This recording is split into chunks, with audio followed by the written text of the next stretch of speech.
കാള പെറ്റു എന്ന് കേട്ടപ്പോൾ തന്നെ കയറെടുത്തോടിയ കുറച്ച് ആൾക്കാരെ കുറിച്ച് ഞാൻ പറഞ്ഞുതരാം.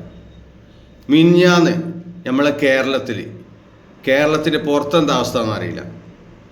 യൂട്യൂബ് ആണെങ്കിലും ഫേസ്ബുക്ക് ആണെങ്കിലും ഇൻസ്റ്റഗ്രാം നോക്കിയാണെങ്കിലും മൊത്തം സംഖ്യകളേനും. അപ്പം എന്താ സംഭവം അറിയോ? ഒരു ചങ്ങായി നമ്മളെ ബഹുമാനപ്പെട്ട പ്രധാനമന്ത്രിയെ കൊല്ലും എന്ന് പറഞ്ഞു. അതും താടിയൊക്കെ വെച്ചെന്ന് കണ്ടാൽ ഒരു മുജാഹിദ് തബ്ലീഗ് ജമാഅത്ത് ടീമിൽപ്പെട്ട ഏതോ ഒരു ജാതിയാണ് കണ്ടാൽ. നമുക്കും കണ്ടാൽ തോന്നും. അതിൽ ഓന് പറയണ്ടേ വെള്ളിയാഴ്ച കൊല്ലുന്നാണ് പറയണ്ടേ. ഇതും കൂടി കേട്ടപ്പോൾ വെള്ളിയാഴ്ച ജുമയുള്ള ദിവസമാണല്ലോ, സംഖ്യകളെല്ലാവരും ഫേസ്ബുക്കിലാണ് നിറഞ്ഞു. നമ്മളൊരു വീഡിയോ ജസ്റ്റ് എന്തെങ്കിലും തിരിച്ചാൻ വേണ്ടി കാണാൻ വേണ്ടി നോക്കുമ്പോൾ അതിൽ സംഖ്യകൾ, അടുത്തൊരു വീഡിയോ നോക്കും അതിലും സംഖ്യ, അത് കഴിഞ്ഞാണ് അടുത്ത് നോക്കും അതിലും സംഖ്യ. എല്ലാവരും ഈ ചങ്ങായിനെ കുറിച്ചാണ് പറഞ്ഞത്. ഈ കാക്കാനെ വെറുതെ വിടാൻ പാടില്ല, ഈ കോയനെ വെറുതെ വിടാൻ പാടില്ല എന്നൊക്കെയാണ് പറഞ്ഞത്. ഏതായാലും കുറച്ച് മണിക്കൂറുകൾ കഴിഞ്ഞപ്പോൾ വിവരം അറിഞ്ഞു അത് പരപ്പനങ്ങാട്ടിലുള്ളൊരു മിഥുനാണ്.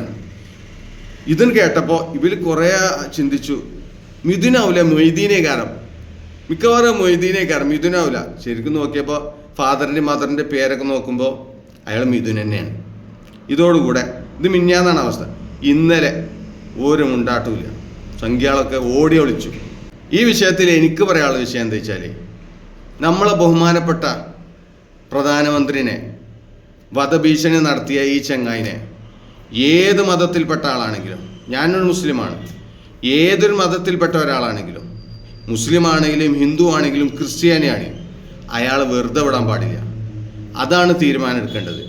അല്ലാതെ ഹിന്ദു ആണെങ്കിൽ ഒരു നിയമം, മുസ്ലിം ആണെങ്കിൽ മറ്റൊരു നിയമം, ക്രിസ്ത്യാനിയാണെങ്കിൽ വേറെ നിയമം, അങ്ങനെയല്ല. എല്ലാവർക്കും ഒരേ നിയമം. ചില മതത്തിൽപ്പെട്ട ആളുകളായാൽ അത് അയാൾക്ക് മാനസിക രോഗം, മാനസികമാണ്, ഊളംപാറയിലേനു ഇതുവരെ, ഇപ്പം ഇറങ്ങിയിട്ടുള്ളൂ, ഞാൻ അയാൾ ഊളംപാറയ്ക്ക് തന്നെ കൊണ്ടുപോയാക്കുക എന്നൊക്കെ പറഞ്ഞാണ്ട് വലിയ വർത്താനം. എന്നാൽ ചില ആളുകളോ ഊളംപാറയിൽ നിന്ന് ഇറങ്ങിയ ആൾക്കാരെ കാരണം, പക്ഷേ ഓൻ പറഞ്ഞാൽ ഓനെ നേരെ ജയിലിക്ക്. ഇങ്ങനെയുള്ള ഒരു നിയമം നമ്മുടെ നാട്ടിലുണ്ടാകാൻ പാടില്ല. എല്ലാവരും എല്ലാ മതത്തിൽപ്പെട്ട ആൾക്കാർക്കും ഒരേ നിയമമായിരിക്കണം. തെറ്റ് ചെയ്ത ആരാണ് ശിക്ഷിക്കപ്പെടണം. അതാണ് നീതി. അപ്പോഴാണ് ഇതുപോലെയുള്ള ആളുകൾക്ക് ഇനി ഇത് ആവർത്തിക്കാതിരിക്കാൻ ഒരു പേടി ഉണ്ടാവും.